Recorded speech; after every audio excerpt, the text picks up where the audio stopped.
नाही, पण संपूर्ण शरीरामध्ये रक्ताचा एक थेंब सुद्धा ठेवला नाही. आणि त्या पुतणीचं पतन करणारा मला वाटते सगळ्यात कमी वयाचा देव कोण असेल तर तोच आहे गोपाल कृष्ण भगवान की. परमात्म्यानं पुतना मावशीला मारून टाकला आणि हळूहळू हळूहळू देव मोठा व्हायला लागला. डायरेक्ट 8 वर्षाचा आलता म्हणजे डायरेक्ट 8 वर्षाचा झाला. मग तो हळूहळू कसा व्हायला लागला, कसा हळूहळू व्हायला लागला. तळवे तळ हात, तळवे तळ हात, तळवे तळ हात, हात टेकीत, तळवे तळ हात, हात टेकीत.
देवाने इतक्या दिल्या करायला सुरुवात केली. मी नेहमी सांगायचो महाराज सांगतो, हा महाराज पतीची दाढी, बायकोची बेनी बांधून गाठी मारल्या, त्या गाठी कुणाला सुटल्या नाही, बाकीला सुटलं नाही, काकीला सुटलं नाही, घरातलं सुटलं नाही. त्याचं भांडण आलं, दुसरं भांडण आलं, दुसरी आली धावत, याने ग बाय काय केली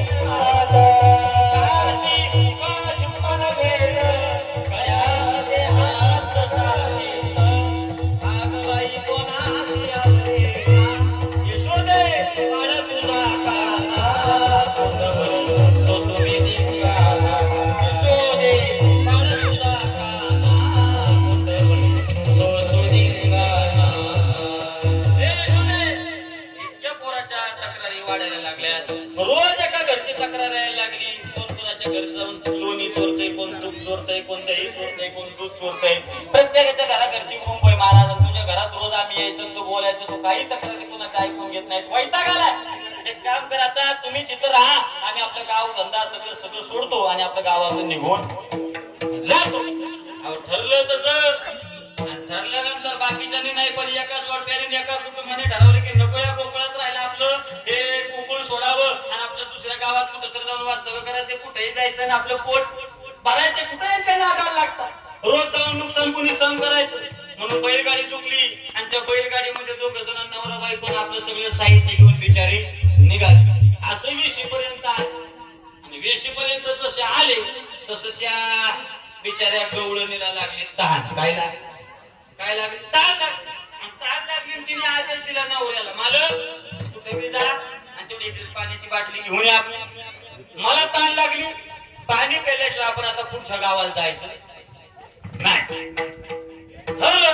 देव किती चतुर आहे तुम्हाला लक्षात ठेवा. जसा ह्यो कार्यकर्ता म्हणजे त्या बिचाऱ्या गवळणीचा नवरा पाणी आणायला गेला, तो तिकडे विहीर पोचतो ना पोचतोय तोवर ह्यो पाण्याचा तांब्या घेऊन तिथं कोणाच्या रूपात, कोणाच्या नवऱ्याच्या रूपात. बायको म्हणली एवढं लवकर गेलं कसं काय, एवढं लवकर आलं कसं काय. म्हणले जाऊ द्या, मिळालंय ना पाणी. घेतलं तिने पाणी, गटा गटा गटा गटा पिलं, पोटाची तृप्ती झाली, तहान भागली आणि परत तो बिचारा अशी बैलगाडी चुकून तयार होणार तेवढ्यात ओरिजिनल बाटली घेऊन आला. आणि ओरिजिनल म्हणायला हे गाडीतलं कोण आहे. त्यांनी लागून बघितलं तर आरशात बघावं तर समाजासारखं दिसतंय. बरं बोलताना माझ्या आवाजात बोलतंय, बरं माझ्या बायकोच्या गल्ल्यात चिटकून बसलंय आणि हे खाल्ली म्हणतंय, अगं का तुझ्या डोक्यावर परिणाम झाला काय, खरा मी आहे, हे कोण आहे. ती म्हणायला लागली ह्यो कोण आलं, ह्याच्या डोक्यावर परिणाम झाला का माझ्याला. मी पाणी आणायला सांगितलं होतं, तो बिचारा मला पाणी घेऊन आला आणि ह्यो कोण याच्या तो म्हणायचा मी खरा आहे, आणि बैलगाडीतला जो खोटा होता तो म्हणायचा मी खरा. बरं जवळ जो होता पाणी जो दिलं होतं हाताच्या त्या बैलाचा कासरा होता, आणि जो अगदी जवळ बसून गुलू गुलू गुलू गुलू बोलत होता मन मोहून टाकणारा होता, म्हणजे खरा कोण वाटायचा? बैलगाडीतला वाटायचा. खालचा वाटायचा कुणीतरी ढोंगाड्या, म्हणजे खालचा तोच लबाड दिसतोय. म्हणले जाऊ द्या, खरा न्याय आपल्याला इथं मिळणार नाही, त्यापेक्षा एक काम करू, हाय अशी बैलगाडी वळून कुठं जायचं? नंदराजाच्या दरबारात. नंदराजाच्या दरबारात सगळं तबला जमा घेऊन जायचा, आणि खरं खोटं तो बिचारा करल, मग मला माझी बायको नशिबानं मिळत.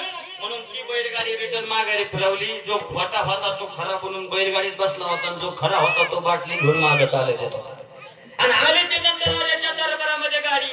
गाडी आल्याच्या नंतर ती बिचारी सांगायला लागली, बघा ना म्हणले महाराज, हो राजा बघा या अशी परिस्थिती झाली, आम्ही गाव सोडून निघालो होतो, आणि निघाल्यानंतर मला ताण लागली म्हणून माझ्या मालकाला पाणी आणायला सांगितलं, तर पाणी आणायला गेला, ह्यो माझा लवकर आला, तर माझा नवरा ह्यो दुसरा आलाय बाटली घेऊन, आणि ह्यो म्हणतोय मी तुझा नवरा आहे, तुम्ही काहीतरी सोक्ष म्हणशे लावा.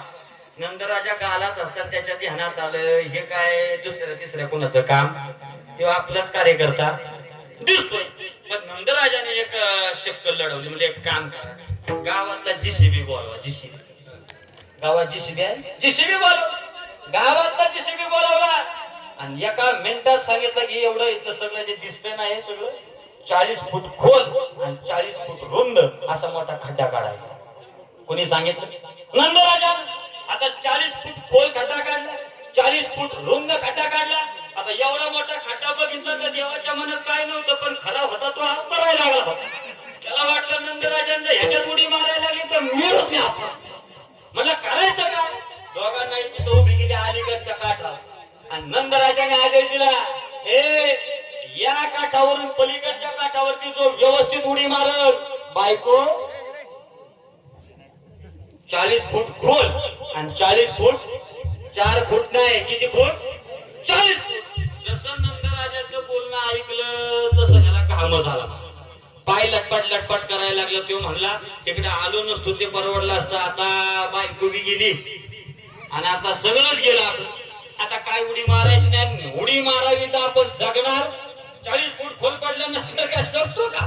म्हणजे मरावा बी लागणार, बायको बी नाही मिळणार. तेवढा तो खरा होता ना, तो म्हणला हे बघा नंदराजा, मला नाही बायको भेटली तरी चालेल, माझी बायको नाहीच ही, माझा जीव वाचता अजून दुसरी, पण मला बायको नको, मी आपलं हे सगळं सोडून